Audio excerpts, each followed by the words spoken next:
அஸ்ஸலாமு அலைக்கும் வரஹ்மத்துல்லாஹி வபரகாத்துஹு. அன்பாத அனைத்து உறவுகளுக்கும் இனிய மாலை வணக்கம், இரவு வணக்கம். ஆக்குபேஷன் மறுபடியும் சேட்டையை காட்ட ஆரம்பிச்சிட்டாங்க. ஹார்மஸ் மூடல், விமான பயணங்கள் தடைப்படல் மற்றும் ஈரான் மீது குண்டுமலை வீச்சு.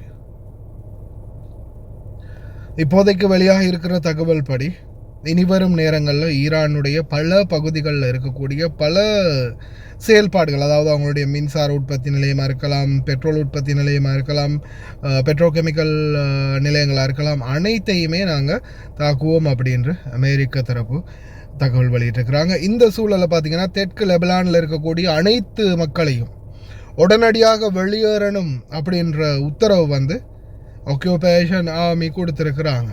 அதாவது இஸ்ரேலுடைய தரப்பு சொல்லியிருக்கிறாங்க உடனடியாக வெளியேற சொல்லி. ஏன்னா இவங்களுக்கு இப்போ சாதகமாகிடுச்சு இல்லையா. இப்போ ஈரானுக்கும் அமெரிக்காவுக்கும் முருகல் நிலை ஏற்படுத்த எப்படியோ முயற்சி பண்ணி அவங்க தான் காரணம் எல்லாத்துக்குமே மெயினான ஏற்படுத்தியாச்சு இல்லையா. இனி அவங்களுக்கு அந்த ஊரு ரெண்டு பட்டா கூத்தாடிக்கு கொண்டாட்டம் அப்படின்ற மாதிரி கடைசியில் இவங்களுக்கு வந்து இப்போது நல்ல சான்ஸ் கிடச்சிருச்சு. அதனால் என்ன செய்ய போகிறாங்கன்னா மறுபடியும் ஆக்கிரமிப்பு, அதாவது அபகரிப்பு ஆரம்பிக்க போகிறாங்க. அதே போல் தப்தீஷில் வந்திருக்கிற தகவலின் அடிப்படையில் மறுபடியும் பார்த்திங்கன்னா ஹார்மஸ் வழியாக எந்த ஒரு கப்பலும் போக முடியாது அப்படின்ற நிலைமை உருவாகி இருக்குது. 4 எண்ணெய் கப்பல்கள் போக வெளியாகி ரெடியாகி போனவங்க உடனடியாக ஆபத்து சமிஞ்சைகள் காரணமாக உடனடியாக திருப்பிக்கிட்டு வந்திருக்கிறாங்க. கப்பலை வெளியில் எடுக்க முடியாமல் ஆயில் மற்றும் கேஸ் ஏற்றி போன கப்பல்கள் இந்த மாதிரி திரும்பி வந்திருக்குது. இனி வரும் நேரங்களில் நடக்கக்கூடியது எதுவுமே சாத்தியமானதாக இருக்காது, எதிர்பார்த்ததாக இருக்காது அப்படின்ற மாதிரியும் செய்திகள் இப்போதைக்கு வெளியாக இருக்குது. நான் இப்போ உங்களோட பேசி கூட சர்ச் பண்ணிக்கிட்டே தான் இருக்கேன், ஏதாவது நியூ அப்டேட் கிடைக்குதான்னு. ஏன்னா இந்த நாட்களில் ஒவ்வொரு தகவலும் முக்கியமானது. ஏன்னா எந்த ஒரு மாற்றமும் சில நேரங்களில் நம்மளுக்கு கூட இப்போ பயணங்களில் ஸ்தம்பிதமாகலாம். வான்வெளி தாக்குதல் நடந்தால் ஃப்ளைட்டுகள் போகிறது வாரதில் மிகப்பெரிய ஒரு தலைவலி ஏற்படலாம். அதே மாதிரி ஈரானுடைய சில பகுதிகளில் பார்த்திங்கன்னா விமான நிலையங்களை வந்து தற்காலிகமாக மூடிட்டாங்க. எந்த ஒரு விமான பயணமும் இப்போதைக்கு அந்த பகுதிகளில் இல்லை அப்படின்றதையும் இன்ஃபார்ம் பண்ணிட்டாங்க. பார்க்கலாம் இன்று இரவு என்ன மாதிரியான சூழல் உருவாகும் அப்படின்றத. அரபு நாடுகள் தலையிட்டு இதுக்கு எதுக்காவது ஒரு நிபந்தனைகளுக்கு இல்லை பேச்சுவார்த்தைகளுக்கு வருவாங்களா, பேச்சுவார்த்தைக்கு ஏதாவது ஏற்பாடு செஞ்சாலும் இதுக்கு பிறகு அமெரிக்கா அதுக்கு இணங்கி வருவாங்களா அப்படின்றது கூட சந்தேகமாகவே இருக்குது. பொறுத்திருந்து பார்ப்போம் என்னதான் நடக்க போகுதுன்னு. விமான பயணங்களுக்கு தான் மிகப்பெரிய பாதிப்பு அடுத்ததாக வரும். ஏன்னா இங்கேருந்து வான்வெளி தாக்குதல் ஆரம்பிச்சுன்னா எப்படியுமே விமான பயணங்களை நிப்பாட்டிடுவாங்க. அதுதான் மெயின். கடைசியில் தலைவலி நம்மளுக்கு தான் இல்லை, எப்படி பார்த்தாலும் கடைசியில் நம்மளுக்கு தான் தலைவலி. எங்கே போய் முடிய போகுதுன்னு தெரியல, பொறுத்திருந்து பார்ப்போம். இப்போதைக்கு வந்திருக்கக்கூடிய தகவல் இதுதான். கப்பல்கள் அனைத்தும் திருப்பி வந்திருக்குது. போன கப்பல்கள் பயத்திலேயே திரும்பி வந்துட்டாங்க. ஏன்னா எப்படியுமே போன அடிவிலும் அப்படின்றது அவங்களுக்கே தெரியும். அதனால் உடனே கப்பல்களை திருப்பிட்டு வந்துட்டாங்க. போயிட்டு சும்மா இருக்கிற கப்பலை எதுக்கு அடி வாங்க விட்டுக்கிட்டு அப்படின்னு உடனே ரிட்டர்ன் பண்ணிட்டாங்க. ஆயில் கேஸ் ஏற்றி வந்த கப்பல்கள் அப்படின்றது தகவல்.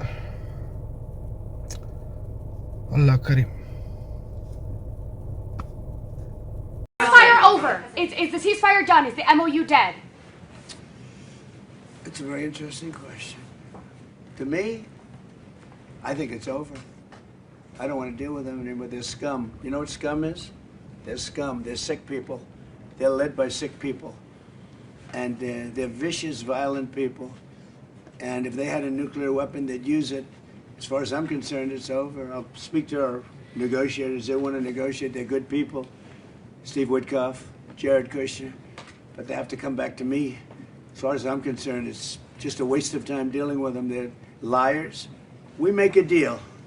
And if I make a deal with him, we have a deal. And he goes out, he talks. We make a deal. Everyone's agreed. No nuclear weapon. We make a deal. They go outside, talk to the press. They say, we never even talked about it. There's something wrong with them. They're cuckoo. As far as I'm concerned, it's over. These talks won't resume after we get through the funeral proceedings. What? Does this mean that talks with Iran will not resume? I don't care. They can talk, but I think they're wasting their time. They're a bunch of lying guys.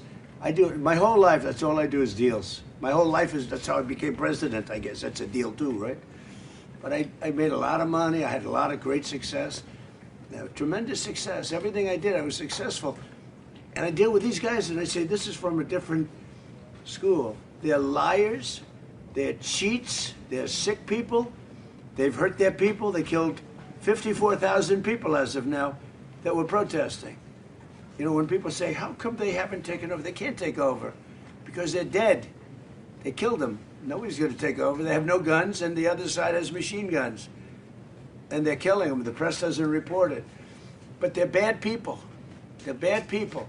And frankly, I don't want to waste my time with them. Now, I'll let our wonderful negotiators keep talking if they want, but I don't see it. I don't like these people. You know that? I like him. I like the leaders. I think all of these leaders. Great.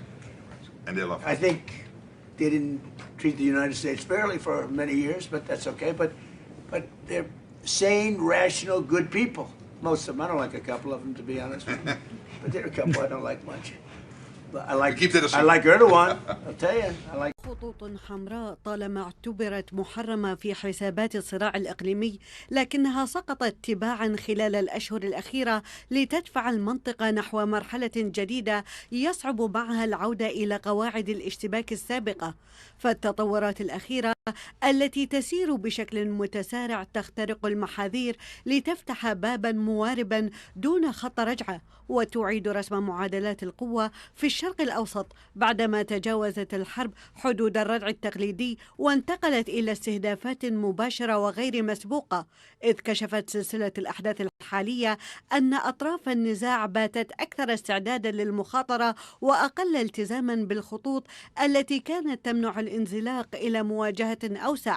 فبعد أشهر من المواجهة المفتوحة بين الولايات المتحدة وإيران، لم تعد الضربات العسكرية مجرد رسائل ضغط متبادلة، بل تحولت إلى أدوات تفاوض ميدانية تستخدم لفرض الشروط السياسية، كما أن استهداف الأصول العسكرية والحيوية والتوتر المتصاعد في مضيق هرمز